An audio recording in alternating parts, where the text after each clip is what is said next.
स्वस्ति श्री श्री गणेशाय नमः।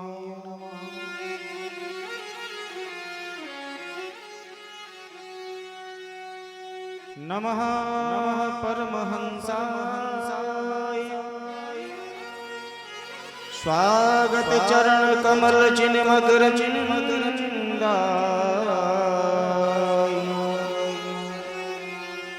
भक्त जनमानस निवासा श्री रामचंद्र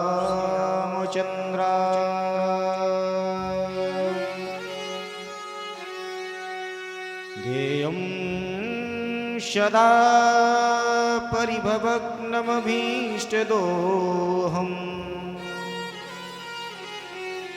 तीर्थास्पदं शिवविरञ्च नुतं शरण्यम् भृत्यार्तिहं प्रणतपालभवादिपूतं वन्दे महापुरुषते चरणारविन्दम्।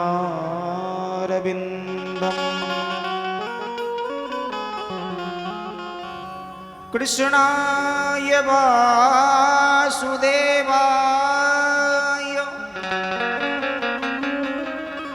हरये परमात्मने प्रणतः क्लेशनाशाय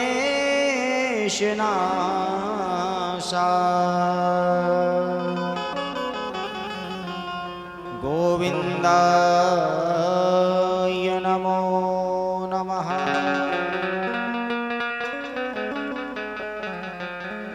नारायणं नमस्कृत्यं नरं चैव नरोत्तमं देवीं सरस्वतीं व्यासं ततो जयमुदीरये।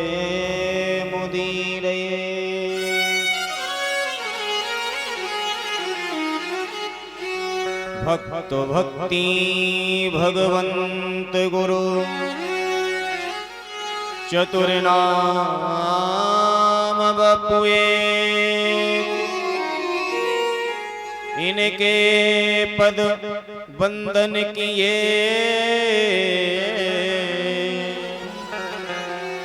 सुनाशहि विघ्न अनेक।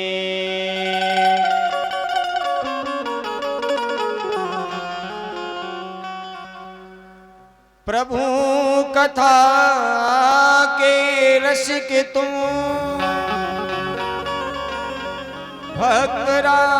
भक्तराज मत धीर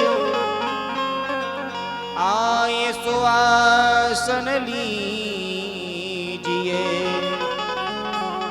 तेज पुंज कपिवीर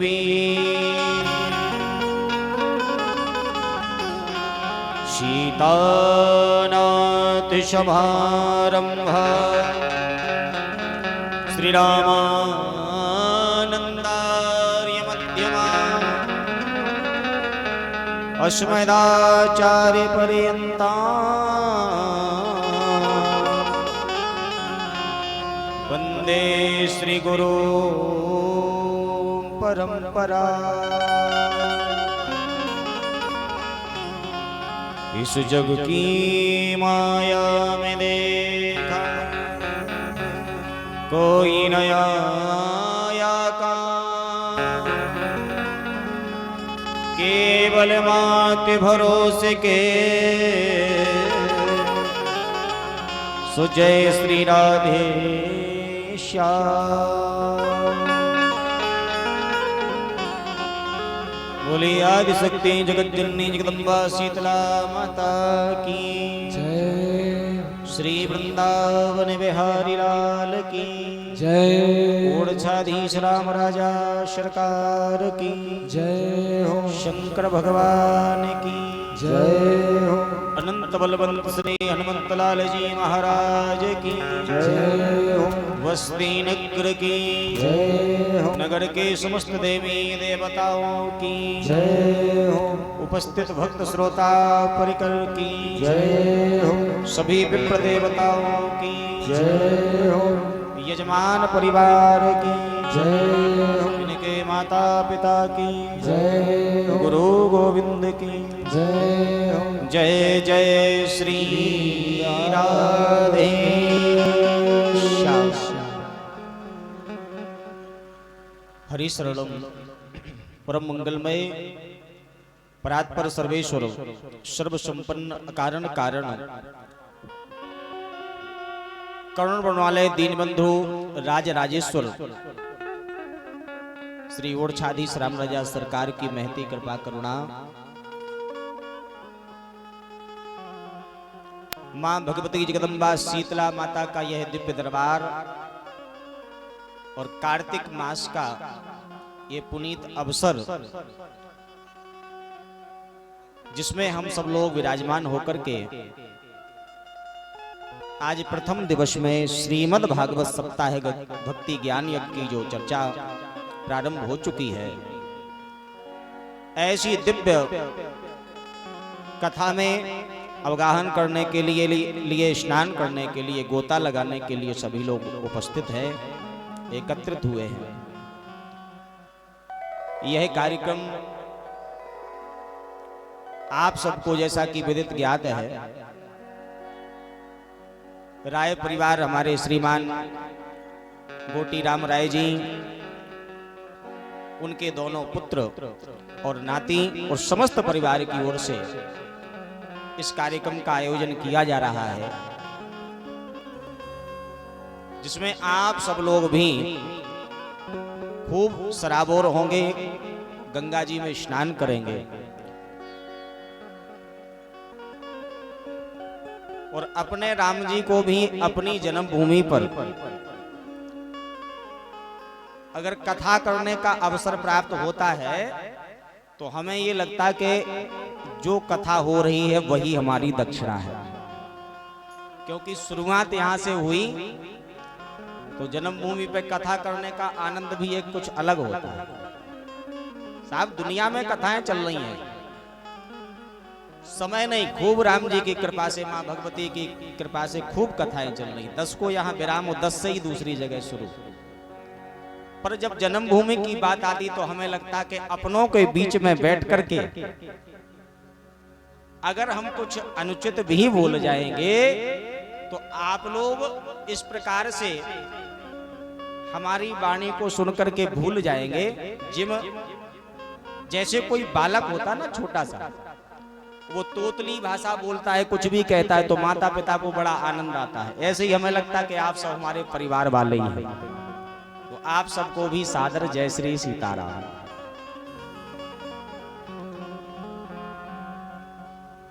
इस कार्यक्रम में सभी हमारे बाहर से पधारे विद्वान आचार्यजन, गंधर्व के रूप में हमारे साथ हमारे कुछ पुराने कलाकार, कुछ नए, सभी लोग लगभग सभी साथ के ही हैं, एक जन ही नए हैं, बाकी तो सब बहुत पुराने हैं। संगीत की जो ध्वनि प्रसारण हो रही है, कथा की जो ध्वनि प्रसारण चल रही है, वो भी सब हमारे क्षेत्र आसपास से ही हैं। उनको भी इस व्यास गद्दी से साधुवाद। और इस कार्यक्रम की जो रूपरेखा और बहुत बहुत मेहनत की है छोटे से बालक के राय ने, और उनके साथ हमारे सभी सहयोगी जो ग्रामजन हैं, इनको इस कथा का बहुत बहुत साधुवाद। माँ जगदम्बा जीवन में सदैव कृपा बनाए रखें। आइए बड़े भाव भक्ति से हरि चर्चा करते हुए, आज प्रथम दिवस है और हम लोग लगभग 2 घंटे विलंब पहले ही हो चुका है, तो अपनी मन और वाणी को पवित्र करने के लिए एक बार डूब करके हरिनाम संकीर्तन करते हुए कथा में प्रवेश करें। श्री कृष्ण गोविंद हरे मुरारे, हे नाथ नारायण वासुदेव। श्री कृष्ण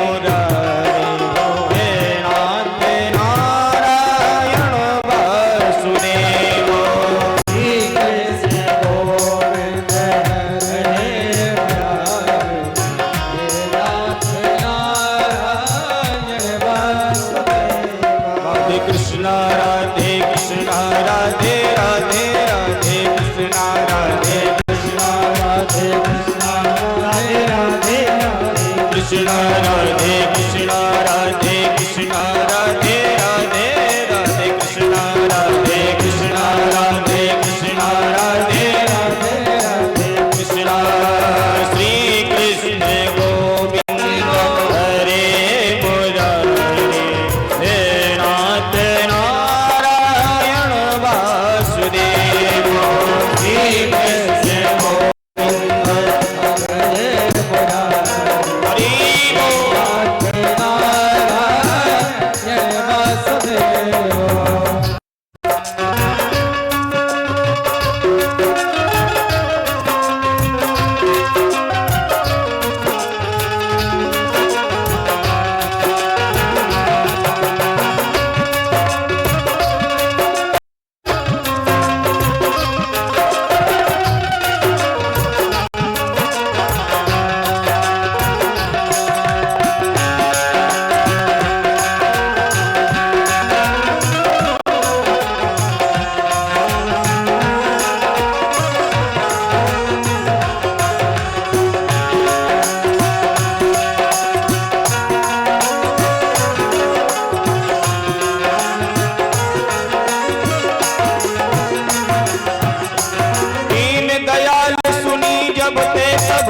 मन में कछु ऐसी बसी है तब ते मन में कछु ऐसी बसी है तब ते मन में कछु ऐसी बसी है मेरो कहा कि जाओ कहा अरु तेरे ही नाम की भेंट कसी है अरु तेरे ही नाम की भेंट कसी है अरु तेरे ही नाम की भेंट कसी है मेरो ही आसिरो एक मलूक को तेरे समान न दूजो जसी है तेरे समान न दूजो जसी है तेरे समान न दूजो जसी है ये हो मुरारी पुकार कहो यम मेरी हंसी नया में तेरी हंसी है यम मेरी हंसी नया में तेरी हंसी है मेरी हंसी नया में तेरी हंसी है इसलिए सब लोग बड़े भाव से दोनों हाथ खोल के मीठी मीठी ताली सेवा करते हुए सब गाए श्री कृष्ण गोविंद हरे मुरारी हे नाथ नारायण वासुदेव श्री कृष्ण गोविंद हरे मुरारी हे नाथ नारायण वासुदेव श्री कृष्ण गोविंद हरे मुरारी हे नाथ नारायण वासुदेव श्री कृष्ण गोविंद हरे मुरारी हे नाथ नारायण वासुदेव राधे कृष्ण राधे कृष्ण राधे राधे राधे कृष्ण राधे कृष्ण राधे कृष्ण राधे राधे राधे कृष्ण राधे कृष्ण राधे कृष्ण राधे राधे राधे कृष्ण राधे कृष्ण राधे कृष्ण राधे राधे राधे कृष्ण राधे कृष्ण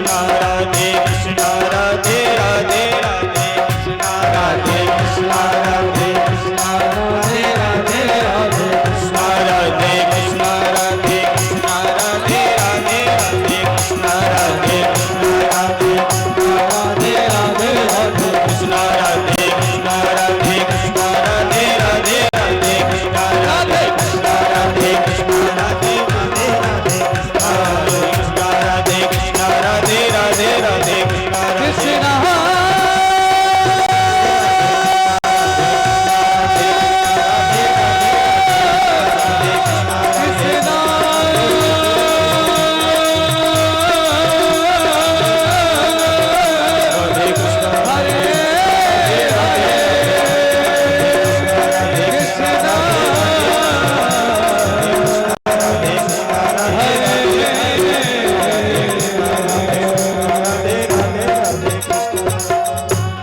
बोलो भक्तवत्सल भगवान की जय हो।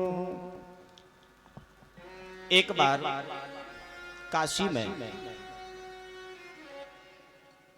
बाबा कबीर की कुटिया के सामने से जो मार्ग गया था वहां से 10-25 संतों की टोली निकली, भगवान के भक्तों की टोली निकली जो हाथ में संगीत वाद्य झांझ मंजीरा ढोलक आदि लगे हुए गाते हुए चले राम जय राम जय जय राम। जब भगवान का संकीर्तन करते हुए मार्ग से कुछ संत महापुरुष भगवान के भक्त कीर्तन करते हुए निकले, कुटिया के बाहर कबीर बाबा का शिष्य बैठा था जमाल। जमाल ने कबीर बाबा से पूछा, बोले गुरुजी ये जो भगवान का कीर्तन करते हुए जा रहे हैं ये सब कहां जा रहे हैं? कबीर बाबा बोले बेटा जितने लोग कीर्तन करते हुए अभी अभी निकल गए ये सब नरक जा रहे हैं। कहा? नरक। जमाल के मन में पहले तो विचार आया कि भगवान का कीर्तन करने वाले, भजन करने वाले, शास्त्र वेद महापुरुष सब कहते जो भगवान का नाम लेते वो सब स्वर्ग जाते हैं, भगवान कृपा करते हैं उनके ऊपर। और गुरुजी कह रहे कि ये सब नरक में जा रहे हैं। पर फिर ख्याल आया मात पिता गुरु पितु की वाणी बिनहि विचार करे शुभ जानी। माता पिता गुरुजी जो कह दें वो बिना विचार किए अच्छा ही मान लेना चाहिए, जो कहें वही सत्य। गुरुजी ने कह दिया कि नरक जा रहे तो नरक में ही जा रहे होंगे, भगवान का नाम लेने वाले नरक में जा रहे हैं। चुप हो गया। कुछ समय पश्चात ही उसी मार्ग से 10-5 लोग और निकले। वो कीर्तन नहीं कर रहे थे, भगवान का भजन नहीं कर रहे थे, एक दूसरे से लड़ झगड़ रहे थे, असंभाषण कर रहे थे, अमंगल चीजों का पान किए, मदरा आदि मद में एक दूसरे से लड़ते झगड़ते चले जा रहे थे। जब वो उस मार्ग से निकल गए, जमाल ने पूछा गुरुजी ये सब लोग कहां जा रहे? गुरुजी बोले बेटा ये सब जा रहे हैं स्वर्ग। अब तो जमाल से रहा नहीं गया, गुरुजी क्या कह रहे? स्वर्ग जा रहे? कबीर बाबा बोले हाँ बेटा ये सब स्वर्ग जा रहे हैं। बोले गुरुजी जो भगवान का कीर्तन करें, जो भगवान का नाम ले उनके लिए तो आप कह रहे नरक जा रहे हैं। वो जो मदरा आदि का पान किए लड़ते झगड़ते हुए मार्ग से निकले उनके लिए कह रहे स्वर्ग जा रहे हैं। कबीर बाबा बोले बेटा कभी कभी ऐसे लोग भी स्वर्ग में पहुंच जाते हैं। वो कैसे? वो आपको बताएं। हम लोग कहीं सफर में जा रहे हैं, आपने भले ही किसी ट्रेन में एसी का टिकट लिया, आपके नाम से है, आपकी सीट कंफर्म है, पर फिर भी कभी कभी किसी स्टेशन से ऐसे लोग भी उस ट्रेन में चढ़ आते हैं, घुस आते हैं, जो जबरदस्ती कहते हैं बाबूजी बैठा लो। अरे भैया ये तो हमारी सीट है। बोले बैठा लो, नहीं तो नीचे सीट होगी तुम्हारी और हमें बैठाना पड़ेगा। क्या करें भैया, मार्ग का पैसा आपने दिया, सीट आपके नाम की, पर फिर भी जबरदस्ती उस सीट पर खुद बैठ जाते हैं। जिसने पैसा खर्च किया वो सिकुड़ा हुआ बैठा कोने में और ये जबरदस्ती बैठे। और कई जगह तो ऐसे देखा कि उठा के नीचे ही बिठा देते हैं, पूरी सीट है। बोले कभी कभी जो स्वर्ग नहीं जाते फिर भी वो स्वर्ग जबरदस्ती पहुंच जाते, पर क्या वो स्वर्ग स्वर्ग रहता है? बोले वो स्वर्ग स्वर्ग नहीं रहता, वो स्वर्ग तो नरक से भी बदतर हो जाता। फिर स्वर्ग कहां, वैकुंठ कहां? बोले जहां भगवान के भक्त एकत्रित होकर के हरिनाम चर्चा करते हैं, भगवान का कीर्तन करते, भगवान की कथाएं सुनाते, गाते, सुनते हैं, वही स्वर्ग है, वही वैकुंठ है, और वही भगवान प्रकट हो जाते हैं। तो आज हम सभी भक्त मां भगवती जगदम्बा शीतला माता के इस दिव्य दरबार में विराजमान हैं और श्रीमद् सप्ताह भक्ति ज्ञान यज्ञ की कथा आज प्रथम दिवस एकत्रित होकर के सभी लोग चर्चा कर रहे हैं, कथा सुन रहे हैं। वो ये जगह है, अब कोई साधारण जगह नहीं है। मां का दरबार और श्रीमद् भागवत महापुराण की कथा और भक्तों का एकत्रित होना, ये त्रिवेणी संगम हो गया। यही स्वर्ग है। और यहाँ साक्षात भगवान नारायण श्री कृष्ण भागवत की पोथी के रूप में आकर के विराजमान है। ये कोई साधारण पोथी नहीं है। भगवान जब इस धराधाम से जाने लगे, उद्धव ने पूछा, प्रभु आप जा रहे हैं पर आपके भक्त आपको कहाँ ढूंढेंगे? बोले जहां मेरी चर्चा होगी और जहां भागवत महापुराण की कथा विराजमान हो जाएगी, उसी पोथी में हम साक्षात अपने स्वरूप से विराजमान। और भगवान कहाँ रहते? बैकुंठ में रहते। नारद जी ने पूछा, प्रभु आप बैकुंठ में रहते, कोई स्थायी पता? भगवान ने कहा, ना हम बसामि बैकुंठे। बैकुंठ में भी पक्का नहीं, कभी कभी बैकुंठ छोड़ करके भी चले जाते हैं। महापुरुषों के, योगियों के हृदय में, योगिनाम हृदयेन च, योगियों के हृदय में बोले कभी कभी योगियों के हृदय को छोड़ करके भी चले जाते। फिर कहाँ रहते? बोले मदभक्ता यत्र गायत्री तत्र तिष्ठामि नारद। बोले जहां मेरे भक्त एकत्रित होकर के हमारे नाम को गाते हैं, हम वही निवास करते हैं। तो यहाँ साक्षात भगवान ही भागवत के रूप में विराजमान है। बोलो बाल कृष्ण भगवान की जय। और जिस कथा को सुनने के लिए बड़े बड़े देवता, योगी, सन्यासी, महात्मा तरसते हैं, ये कोई साधारण कथा नहीं है। सच्चिदानंद रूपाय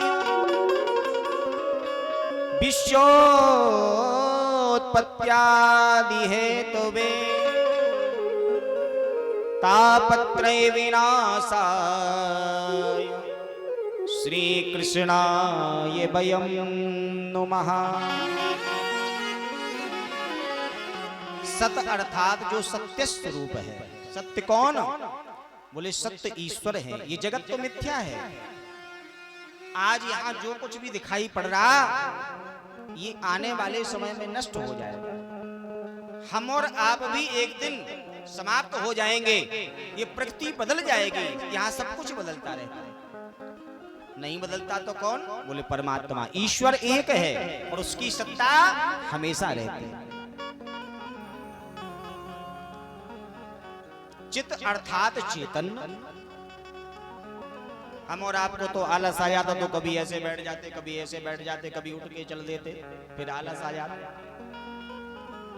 पर हमेशा भगवान को देखना। ओरछा तो सब लोग गए हैं ना। राम जी हमेशा दरबार में धनुष बाण लिए तरकस कसे बिल्कुल तैयार रहते हैं। एक पल के लिए भी कोई आलस नहीं। चित अर्थात चेतन। इसके बाद में फिर आया आनंद। आनंद किसको कहते? बोले जब परमानंद की प्राप्ति होती हो। परमानंद कब मिलता? बोले जब हरिनाम संकीर्तन होता है। किसको आनंद कंद कहते? कई लोग तो महाराज भंडारा पाने जावे, कहीं पंगत पावे जावे ना, और वहां से ऐसे हाथ घुमा दो, बोले भैया बड़ो आनंद आएगा। काहे? बोले रसगुल्ला तो बहुत बढ़िया। अब भैया कोनो कम ना है, बड़ो चकाचक दो रसगुल्ले खिलाए। अब बताओ रसगुल्ला में आनंद आएगा? ये दुनिया के पकवान खाने इसको आनंद नहीं कहते। आनंद किसको कहते? तुलसी बाबा रामचरितमानस में लिख रहे हैं, जो आनंद सिंधु सुख राशि, जो आनंद सिंधु सुख राशि, जो आनंद सिंधु सुख राशि,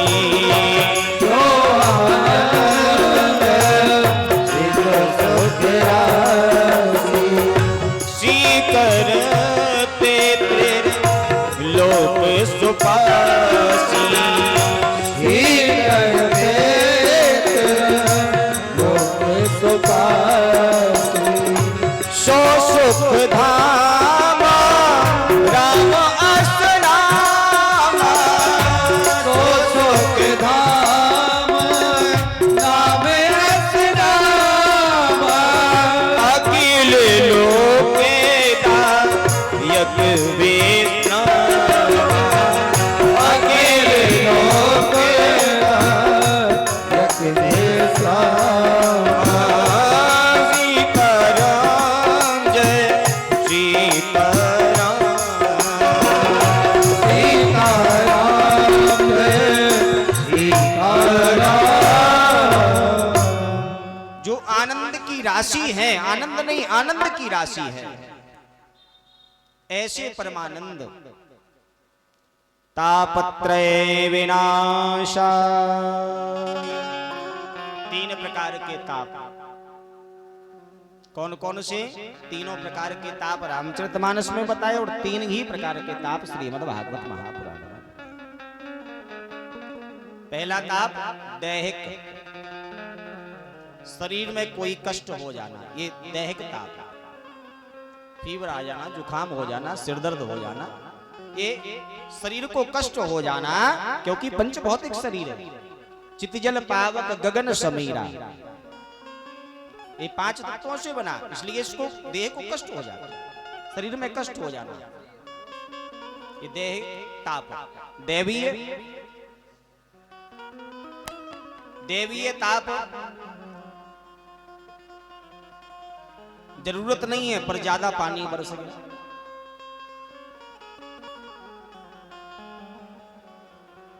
अनावश्यक तेज तूफान हवा आदि आ जाना, ये दैवीय ताप है।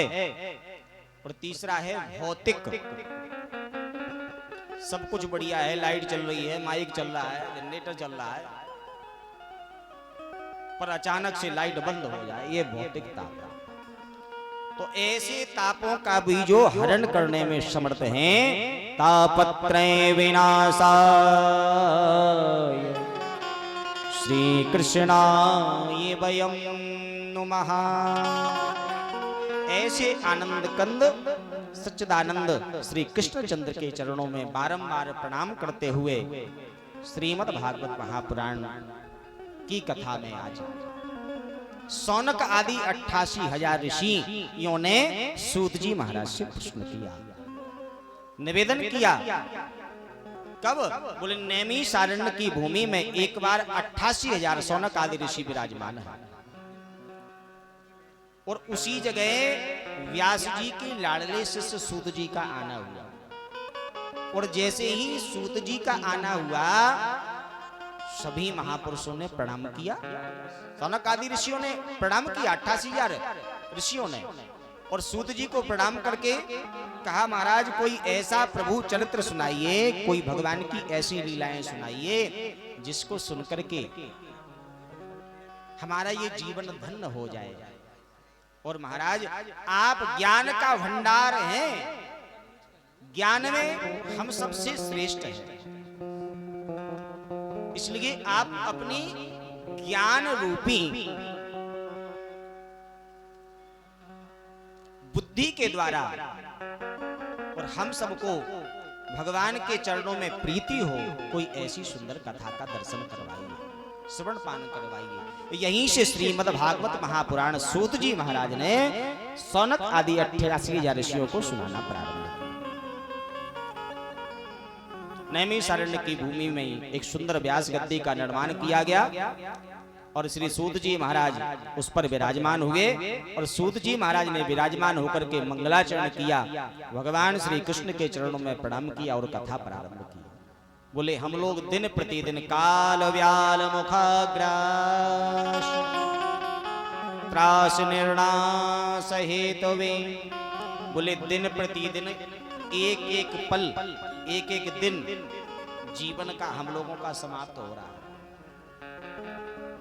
एक एक पल जो जीवन का निकल रहा है वो बड़ा अमूल्य समय, ये फिर लौट के आने वाला नहीं है।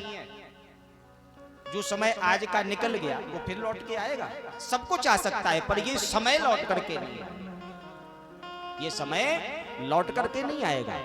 बोले ऐसे ही जीवन का एक एक पल हम लोगों का समाप्त हो रहा है।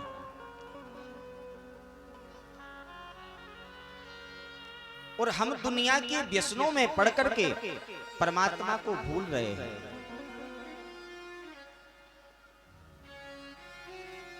मानव का कर्तव्य है, मनुष्य का धर्म है भक्ति के मार्ग पर चलना। अपने जीवन को प्रभु मार्ग में समर्पित कर देना, स्वयं जीवन में हमेशा भक्त बनकर के रहे और दूसरों को भी भक्ति के मार्ग पर जोड़े और जीवन भर परोपकार करता रहे। क्योंकि संसार में सबसे बड़ा धर्म कौन सा है? परहित सर से धर्म नहीं भाई। परोपकार से बढ़कर के कोई धर्म नहीं है। इसलिए जीवन पर्यंत परोपकार करते रहो, दूसरों की मदद करते रहो हमेशा।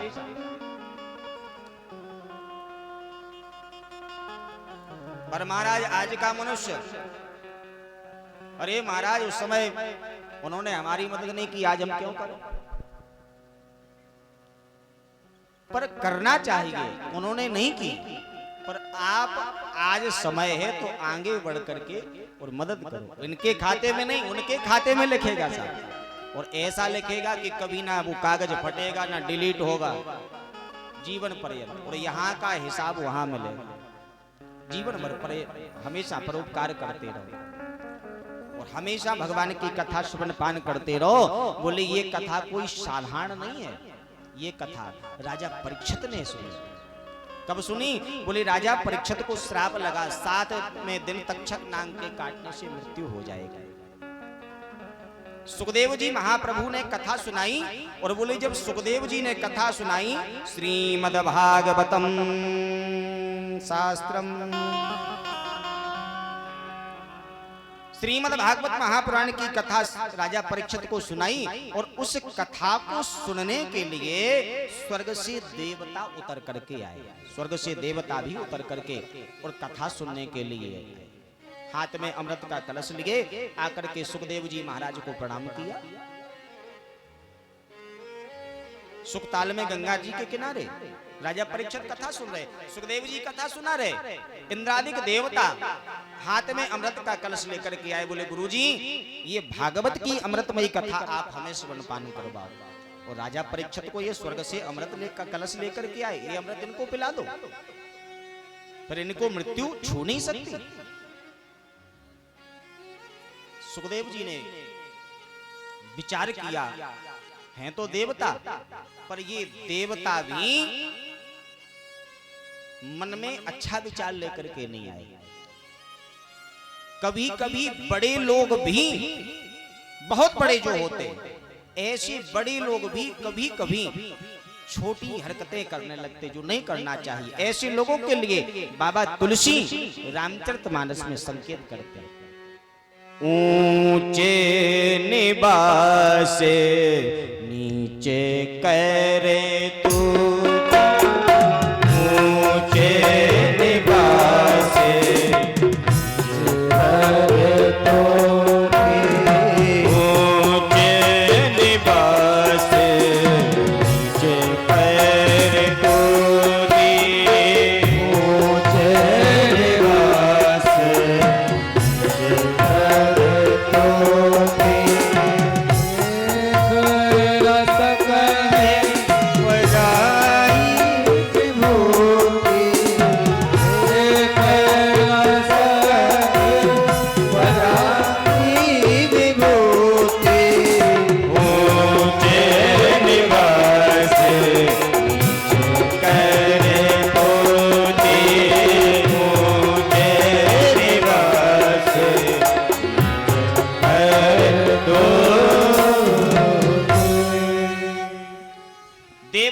स्वार्थी बन करके आए।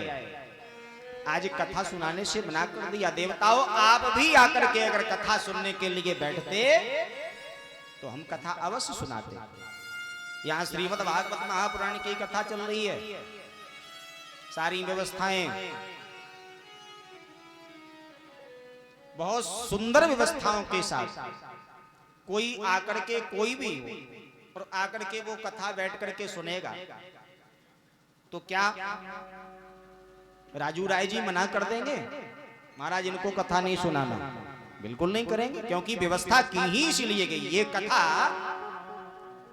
अगर किसी को ना सुनानी होती तो कमरे में बैठ करके ये परिवार सुनता, हम सुनाते। और बड़े छोटी सी व्यवस्थाओं में हो जाती। पर ये कथा इतनी बड़ी व्यवस्था से इसलिए कि जितने लोग आवे सब बैठ करके कथा सुने। तो ना तो ये मना करेंगे और ना हम मना करेंगे कि तुम्हें कथा नहीं सुना रहे। सब आवे और सब बैठ करके कथा सुने।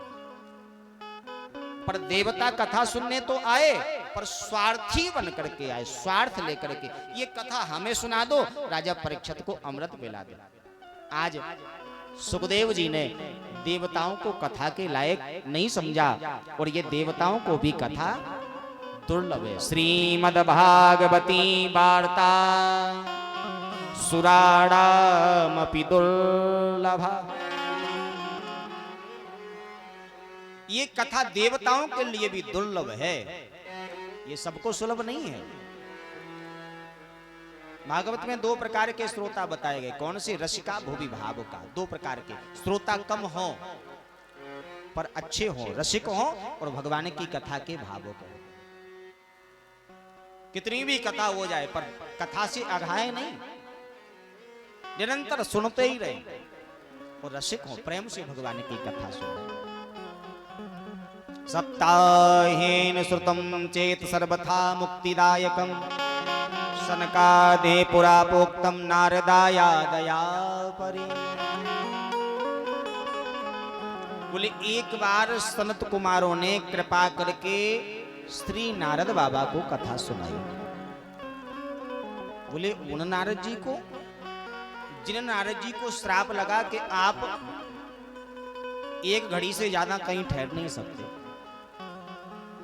वो नारद जी 7 दिन तक बैठ करके भागवत की कथा सुनते रहे। बोले यही भागवत महापुराण की कथा,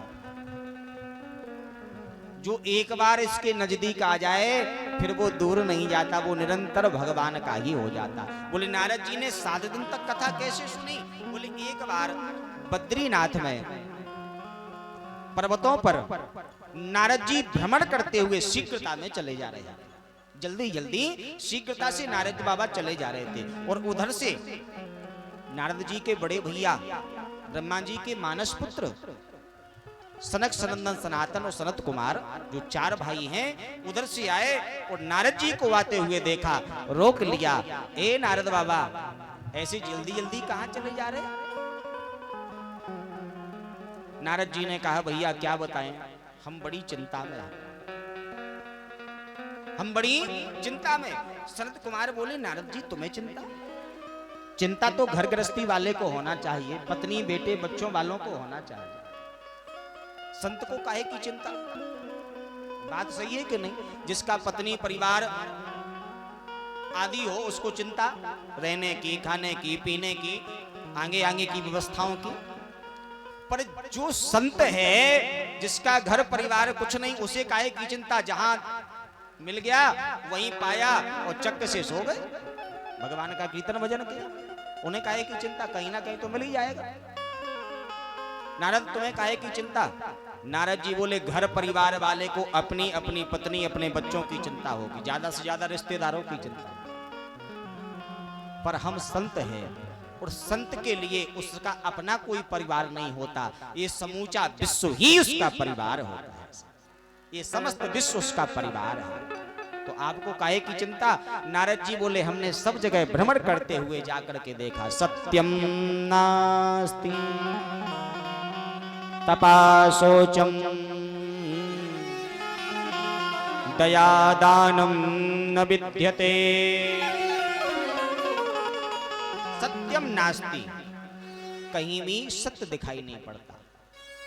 आज लोग झूठ बोलने लगे, कपट करने लगे,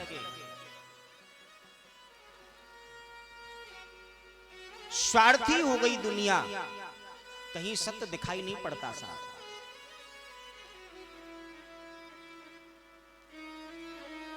तब दिखाई नहीं पड़ता, दया भी किसी के हृदय में नहीं है। पहले लोग बिना जान पहचान के ही एक दूसरों की मदद किया करते थे, बिना जान पहचान के एक दूसरे की मदद कर दिया करते थे। कहीं देश विदेश भी गए और अगर कोई जरूरत पड़ गई तो लोग मदद किया करते थे, चिंता मत करो भैया। पर आज पड़ोसी पड़ोसी की मदद करने को तैयार नहीं। अपना ही परिवार, अपने परिवार की मदद करने के लिए तैयार नहीं। देखो ये बात किसी व्यक्ति विशेष के लिए नहीं, ये पूरे संसार के लिए, हम और आप सबके लिए ये बात है। आज कोई किसी की मदद के लिए तैयार नहीं, किसी के हृदय में दया नहीं। लोग दान भी करते हैं तो दान भी दिखावे का करने लगे, दान भी दिखावे के लिए करते हैं। सत्यम नास्ति तपासोचम दयादानम न विद्यते उदरम भरिणो जीवा वराकः कूटभाषिणः। लोग अपना भरण पोषण करने में ही लगे हैं, खाने कमाने में ही लगे हैं, जोड़ने में लगे हैं। अपने परिवार का उदर भरण पोषण कैसे हो।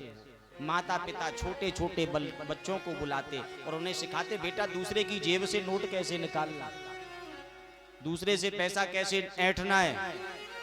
पर ये कोई नहीं सिखाता कि माला लेकर के और भजन कैसे करना, ये कोई नहीं सिखाता।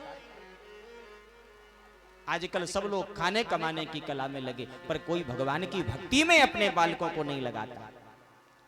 और नारद जी बोले, हमने सब जगह जाकर के देखा, पाखंड निरता संतो विरक्ता सपरिग्रह। लोग आज के युग में पाखंडी हो गए हैं। पाखंडवाद सारे संसार में चल पड़ा है। लोग एक दूसरे को ठगने में लगे हैं। घरों में अब माता पिता की नहीं चलती, फिर बोले जैसे ही विवाह हुआ और पत्नी का मुंह देखा तो पत्नी के बस में हो गए। तरुणी प्रभु तागे हे श्याल को बुद्धिदायका। अब देखो जैसी हमने बहू की बात की ना, तो बूढ़ी बूढ़ी मैयाएं थोड़ा थोड़ा मंद मंद मुस्कुराने लगी कि महाराज सही कह रहे हैं। पर आप भी तो अपने समय में कुछ है? ये अपने तरफ से नहीं, ये तो सब महाराज शास्त्रों की बात है। तरुणी प्रभुतागे, घर में नई बहुओं की चलने लगी, माता पिता की नहीं चलती। सनत कुमार बोले, नारद जी अगर घर में बहू की चलती है तो अच्छा है, क्योंकि गृहिणी को गृह लक्ष्मी कहा जाता है। गृहिणी को गृह लक्ष्मी कहा जाता, इसलिए घर में लक्ष्मी की चलवे, इसमें बुराई क्या। बोले घर में लक्ष्मी की चलेगी अच्छा है, पर घर में कोई आयोजन होना, कोई उत्सव होना, कोई बड़ा कार्य होना, तो माता पिता परिवार से सलाह होना चाहिए कि नहीं। बोले बिल्कुल होना चाहिए। बोले पर परिवार से पता तब चलता है जब घर में कोई आयोजन फंक्शन होना, पति पत्नी बात करेंगे कि ये आयोजन करना था, क्या किया जाए, और श्रीमती जी कहेंगी कि हमारे भैया को मायके से बुलाओ, वो बहुत कुछ जानते हैं, वो जैसा कहेंगे वैसा करो। और तुरंत फोन लगाया जाएगा और फिर जैसे भैया आएंगे और जो वो बताएंगे उसी अनुसार परिवार में फिर काम चलेगा। जबकि भैया जा घर में रिश्तेदारन की ससुराल वालन की चली, वहां सीताराम हो गए। दीवार बिगाड़े आरो और घर बिगाड़े सारो। दीवार को कमजोर करना हो, अलवारियां ज्यादा कटवाए लो, कमजोर हो जाएगी। और अपने घर की नींव को कमजोर करना हो, रिश्तेदारों की ससुराल वालों से सलाह लेने लगो, हाँ तो नींव कमजोर पड़ जाएगी। कन्या विक्रयणो लोभा दंपति नाम च कलकनम। लोग आज के युग में अपनी कन्याओं का विवाह नहीं कर रहे, उनका क्रय और विक्रय करने लगे हैं। नारद जी बोले, हमने सब जगह जाकर के देखा और भ्रमण करते हुए वृंदावन की भूमि में एक विचित्र स्थिति देखी। क्या? बोले जैसे ही हमने वृंदावन में प्रवेश किया तो देखा वहां एक युवा स्त्री दो वृद्ध पुरुषों के बीच में बैठी है और वो बार बार उन पुरुषों के सिर पर हाथ घुमाती, कहती बेटा जाग जाओ, होश में आओ, खड़े हो जाओ। नारद जी बोले मैंने देखा युवा स्त्री और वृद्ध पुरुषों के सिर पर हाथ घुमा करके कहती बेटा जाग जाओ, खड़े हो जाओ, होश में आओ। और ये माँ वृद्ध हो, बेटा युवा हो, ये तो संसार की रीति है, पर माँ युवा और बेटे वृद्ध कैसे हो सकते हैं? पर हमने विचार किया संसार है, हमें क्या लेना देना। तब वहां से जाने लगे तो उसी युवती ने आवाज लगाई, भो भो साधु क्षणम तिष्ठ मम चिंतामपि नाशय दर्शनम तब लोकस्य सर्वथा गहरम परम। ए महाराज नारद जी थोड़ा ठहर जाओ। नारद जी बोले हमने मुड़ के देखा, वही युवा स्त्री जो वृद्ध पुरुषों के मध्य बैठी थी, उसने आवाज लगाई बाबा थोड़ा ठहरो। हमने कहा देवी मुझे बुला रही? बोले हाँ आपको ही बुला रहे। क्यों? बोले इसलिए कि आपका दर्शन हो गया तो हमें लगता कि हमारे जीवन में जो समस्या खड़ी हो गई वो अब सुलभ हो जाए, हमारे जीवन में जो कष्ट आ गए उन कष्टों से मुक्ति मिल जाएगी। क्या समस्या है आपको, क्या कष्ट है? नारद जी बोले उस युवती ने कहा महाराज मेरे जीवन में ये जो दो वृद्ध पुरुष हैं ये मेरे बेटे हैं और मैं इनकी मां। कौन?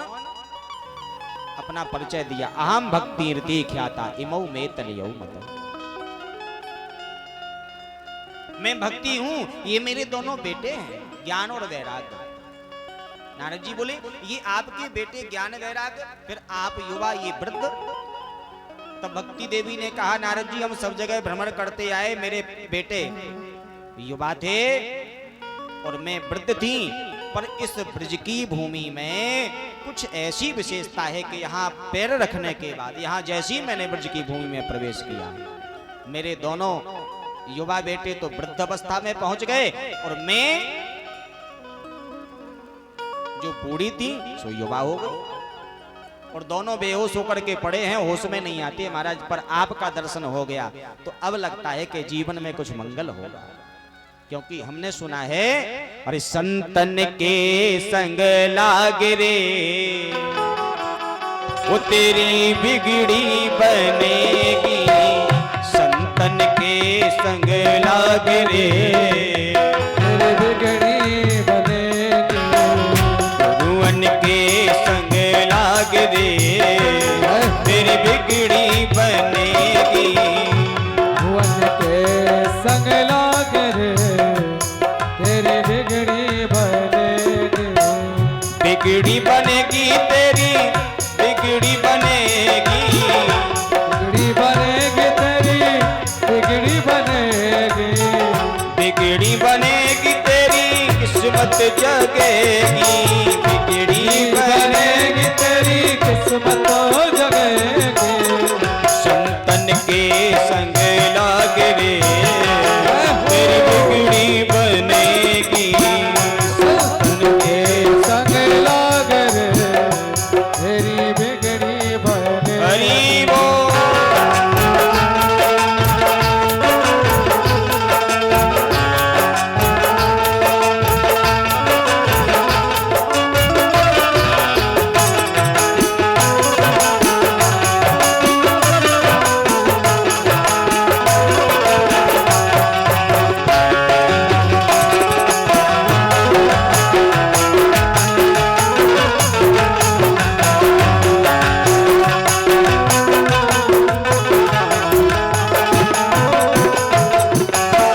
संतन के संग पुण्य कमाई, संतन के संग पुण्य कमाई, संतन के संग पुण्य कमाई, संतन के संग पुण्य कमाई, राम चरणे अनुराग रे,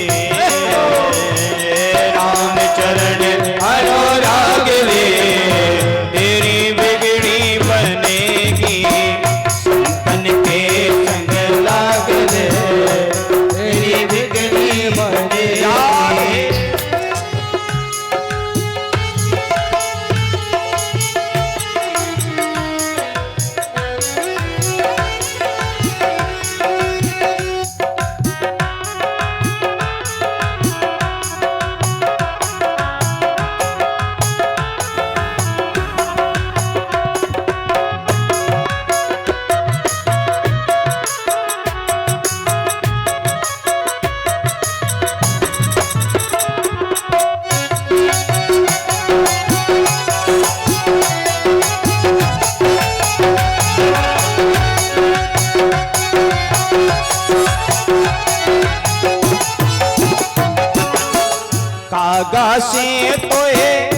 हंस करेंगे, कागा से तोहे हंस करेंगे, कागा से तोहे हंस करेंगे, कागा से तोहे हंस करेंगे। मिट जाएंगे दाग रे, मिट जाएंगे सब दाग रे, तेरी अच्छी बनेगी सुमन के संग लाग रे, तेरी अच्छी बनेगी संतन के संग लाग रे, तेरी बिगड़ी बनेगी संतन के संग लाग रे, तेरी अच्छी बनेगी। हरि बोल।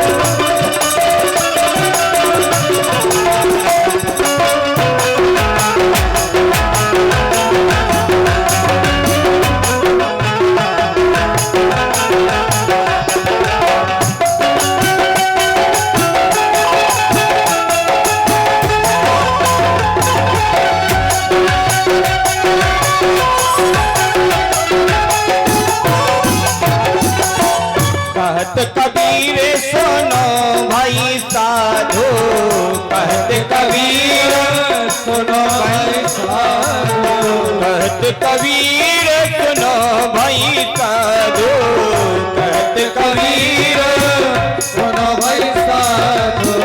पाग सको तो पाग रे,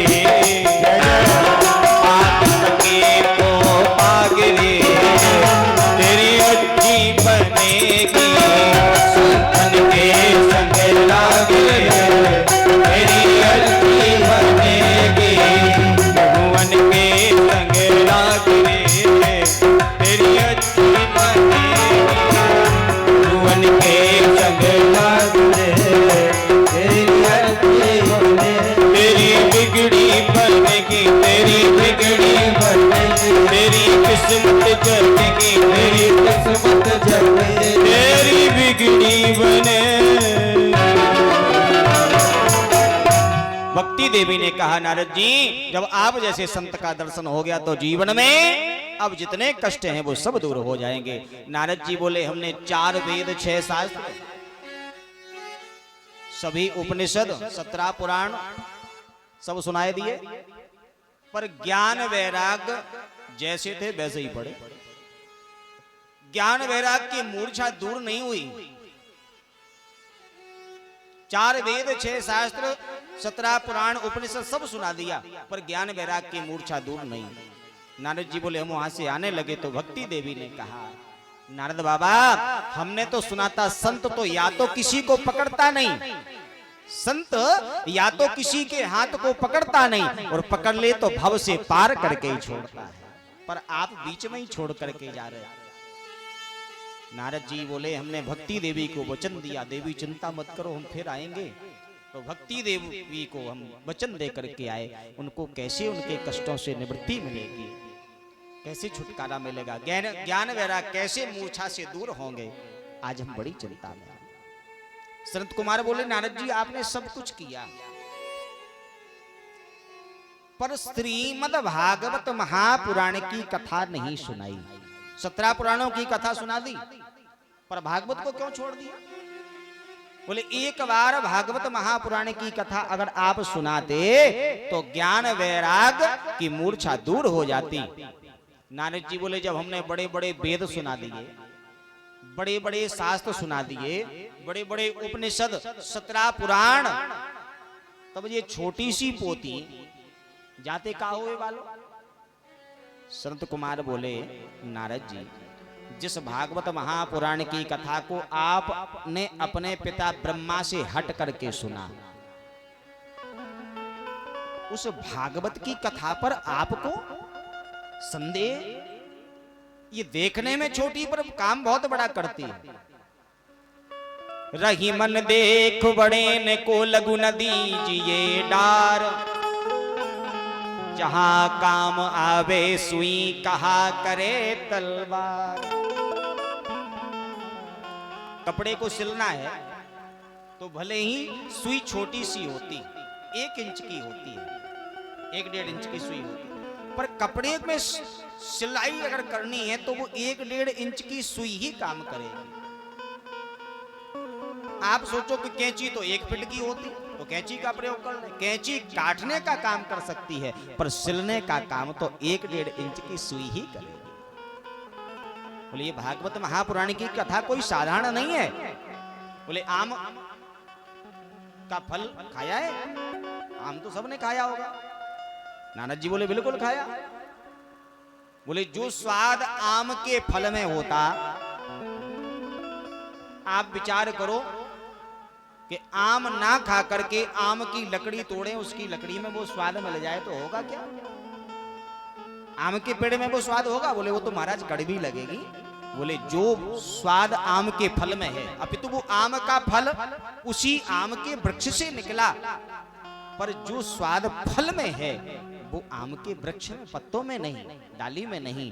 भले ही वेदों से शास्त्र बने, शास्त्र से उपनिषद, पुराण, और उन्हीं सबको मिलाकर के श्रीमद् भागवत महापुराण। इसलिए जो कार्य भागवत से संपन्न हो सकता वो अन्य पुराणों से, अन्य ग्रंथों से नहीं। नारद जी की बात समझ में आ गई। कथा कहाँ हो? बोले कथा ऐसी जगह करनी चाहिए जहां सबको सुलभ हो, जहां सबको सुलभ हो। हरिद्वार, कोई कोई हरिद्वार भी कहते, कोई कोई हर का द्वार भी कहते, दोनों जगह वहीं से। गंगा जी की कल कल करती हुई बहती सुंदर धारा, गंगा जी का खूब जगह की कोई कमी नहीं, किनारा, जितने चाहे श्रोता आ जाएं बैठ करके कथा सुने। देखो जगह महाराज जहां कथा भागवत की हो रही हो, और श्रोता बढ़ जावे, कथा कम का पांडाल कम पड़ जावे, श्रोता कथा ना सुन पावे, तो ये भी ठीक नहीं। इसलिए कथा ऐसी जगह करवाओ जहां महाराज खूब आकर के श्रोता कथा सुने। गंगा जी से सुंदर किनारा कैसे और कहीं कहां जगह हो सकती? कलकल करती हुई गंगा की निर्मल धारा, जिसको प्यास लगे सो पानी पिए। सुंदर व्यास गद्दी बनाई, और व्यास गद्दी बना करके शरद कुमार वक्ता बने, नारद जी श्रोता बने, और उस जगह सभी भारतवर्ष के बड़े बड़े संत महात्मा सब गए, और सबने महाराज बुलौआ लगायो, भैया भागवत को बुलौआ है, भागवत को बुलौआ। आज सुबह सुबह भी हमारे राय परिवार की ओर से पूरे गांव में बुलौआ लग रहा था, कलश यात्रा के लिए बुलौआ। पर महाराज ये कलश यात्रा, हाँ, समय भले ही कोई भी रखो, पर होता तो वही है जो प्रभु की इच्छा होती है। समय 10 बजे का, 10 से फिर 12 किया, पर ठाकुर जी की इच्छा माता रानी को जब निकालना, कितना ही जल्दी करते करते फिर भी समय लेट हो गया। पर जब कलश यात्रा हुई, आहा, तो कलश यात्रा में आनंद आए वो महाराज। सब हर्ष उल्लास के साथ, गाजे बाजे के साथ, ध्वजा पताका के साथ, और सबको ऐसे लग रहा था कि मानो भागवत हमारी ही हो, सब आनंद के साथ। बड़े बड़े संत महात्मा आकर के कथा पांडाल में बैठे, सबने कथा सुनना प्रारंभ किया। भक्ति देवी के लिए आसन दिया गया, ज्ञान वैराग के लिए आसन दिया गया, और महाराज जैसे ही कथा प्रारंभ हुई मंगलाचरण करके और भागवत जी को प्रारंभ किया कि उसी जगह प्रकट होकर के भक्ति देवी नाचने लगी। उसी जगह भागवत के पांडाल में प्रकट होकर के भक्ति देवी नाचने लगी। सबने जय जयकार की है। बोलो भक्ति महारानी की जय हो। ये भागवत महाराज सभी ऋषि संत महात्माओं ने अहो नारद धन्योस्ति प्रीतिस्ते मयि निश्चला ना कदाचित् मुञ्चामि चित्ते स्थास्यामि सर्वदा। ये भागवत की कथा महाराज सब प्रकार से आनंद को देने वाली है, भक्तिमयी है। जहां भागवत महापुराण की कथा होती वहां भक्ति देवी साक्षात प्रकट होकर के नाचने लग जाती है। साक्षात भक्ति माता विराजमान है। आज तो देखो समय बहुत हो गया, हमें पता है कि सब लोग थके हुए भी बहुत हैं। हाँ, सब लोग थके हैं और सबने खूब परिश्रम किया और कार्य तो बड़ा है ही, क्योंकि महामृत्युंजय अनुष्ठान मिट्टी के शंकर जी का निर्माण भी होना है और दुर्गा जी का नवचंडी पाठ, श्रीमद् भागवत महापुराण की कथा। एक कार्यक्रम नहीं महाराज, एक में अनेक। सुबह से लेके रात तक चैन नहीं। तो प्रातः काल से ही महाराज ब्राह्मण ढूंढेंगे, यजमान कहाँ गए, आओ बैठो, पूजन होना है, फिर शंकर जी बनने पर अभिषेक होना, फिर शाम को वही कथा। पर आज तो हम लोग कथा में लेट हो गए। की कथा ठीक 6:30 बजे शाम से ही प्रारंभ होगी। आप सब लोग जल्दी आने का प्रयास करें। 6:30 बजे से हर इच्छा तक लगभग इसी समय तक हम लोग कथा श्रवण करेंगे। तो अधिक से अधिक संख्या में सब लोग आकर के कथा सुनेंगे और अपने जीवन को धन्य करेंगे। आइए बड़े भाव से एक सुंदर सा भजन गा करके वाणी को विराम करेंगे, आरती की ओर चलेंगे, क्योंकि आज समय बहुत है और कल से कथा भरपूर सब लोग श्रवण पान करेंगे। बोलो वृंदावन बिहारी लाल की जय, हे राधा रमण सरकार की जय हो, जगदम्बा माता की जय हो। के पत्ता पत्ता श्याम बोलता,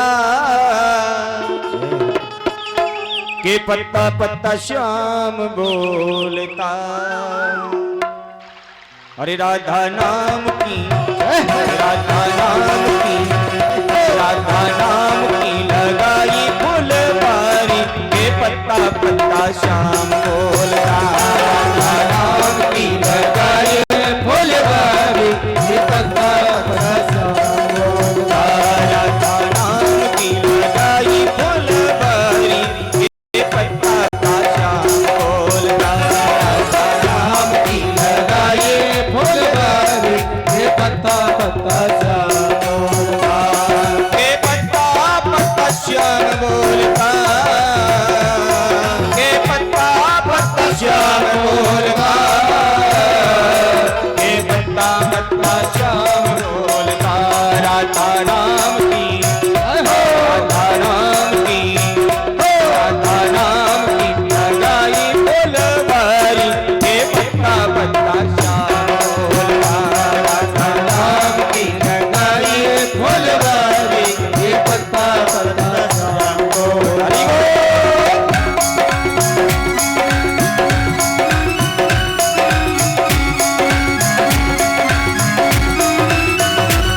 पत्ता श्याम बोलता, राधा नाम की लगाई फुलवारी के पत्ता पत्ता श्याम बोलता, राधा नाम की लगाई फुलवारी के पत्ता पत्ता श्याम बोलता।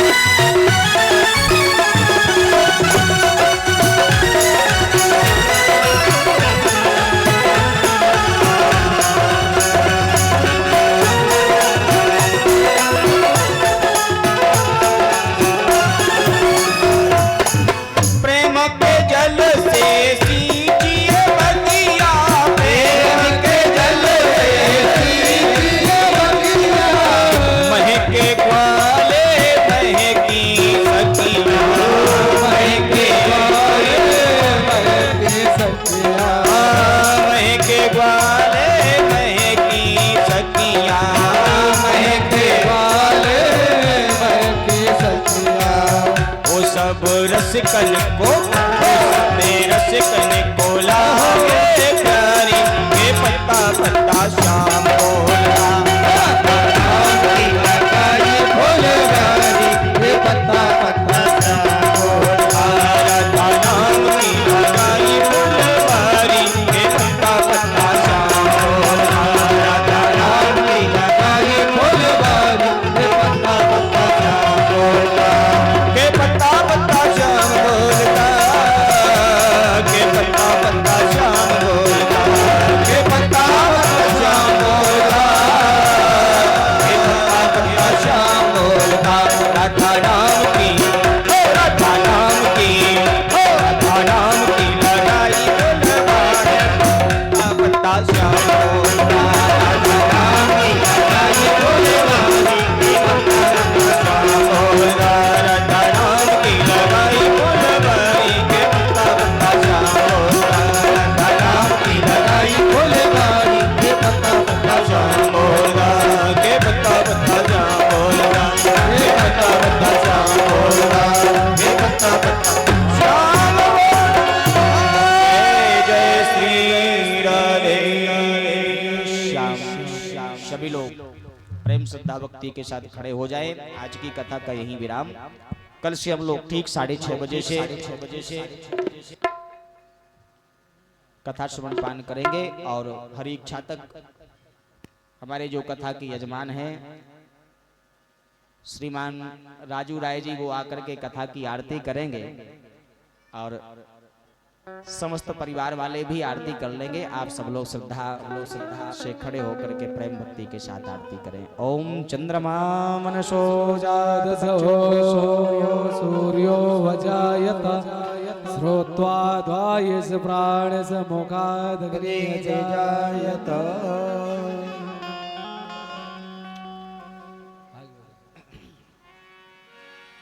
श्रीमद् भागवत भगवान की है आरती, पापियों को पाप से है तारती।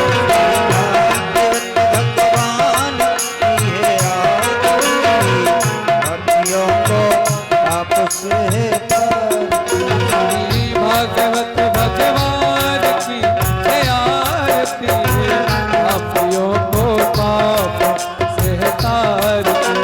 भागवत भगवान की है आरती, पापियों को पाप से है तारती। हमारे ग्रंथ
पापियों को पाप से तारती। भगवान की है आरती, पापियों को पाप से तारती। मधुर बोल जगपंथ खोल, सन्मार्ग बताने वाला, बिगड़ी को बनाने वाला। मधुर बोल भगवंत खोल, सन्मार्ग बताने वाला, बिगड़ी को बनाने वाला। मधुर बोल जगपंथ खोल, सन्मार्ग बताने वाला, बिगड़ी को बनाने वाला। बिगड़ी को बनाने वाला, बिगड़ी को बनाने वाला। श्री राम यही घनश्याम यही, श्री राम यही घनश्याम यही, मेरे राम यही मेरे श्याम यही। मेरे राम यही मेरे श्याम यही। उनके महिमा की आरती, पापियों को पाप से तारती। भाग्यवत भगवान की है आरती, पापियों को आरती। भागवत भगवान की है आरती, पापियों को पाप से तारती। भाग्यवत भगवान की है आरती, पापियों को पाप से है तारती। हरे राम राम राम हरे हरे। हरे राम हरे राम राम हरे हरे। हरे कृष्णा कृष्णा हरे हरे। हरे कृष्णा हरे कृष्णा कृष्णा हरे हरे। हरे राम राम राम हरे हरे। हरे राम हरे राम हरे हरे। राम हरे राम राम हरे हरे। हरे राम हरे कृष्णा कृष्णा हरे हरे। हरे राम राम राम हरे हरे। हरे राम हरे हरे। कर्पूरे गारं करुणावतारं सारसारं सदा वसन्तं हृदयारवं नमो भवानी त्वमेव माता च पिता त्वं